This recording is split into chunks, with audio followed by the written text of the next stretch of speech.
గోంగూర పప్పు ఎలా ప్రిపేర్ చేయాలో ఇప్పుడు మనం చూద్దాము. తగినంత కందిపప్పు తీసేసుకొని, కారంకి సరిపడా పచ్చిమిర్చి కూడా తీసేసుకొని, ఒక పెద్ద సైజు ఉల్లిపాయ తీసేసుకున్నా నేను.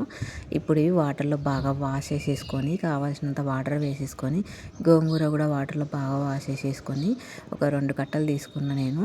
తగినంత తీసేసుకోవాలి.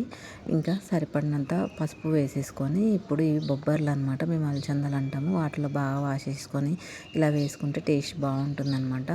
ధనియా పౌడర్, ఎల్లిపాయ కూడా వేసేసుకొని, హాఫ్ టీ స్పూన్ ఆయిల్ వేసేసుకొని, కరివేపాకు, కొత్తిమీర వేసేసుకొని, స్టవ్ పైన 3 విజిల్స్ వచ్చేంత వరకు పెట్టేసుకోవాలన్నమాట.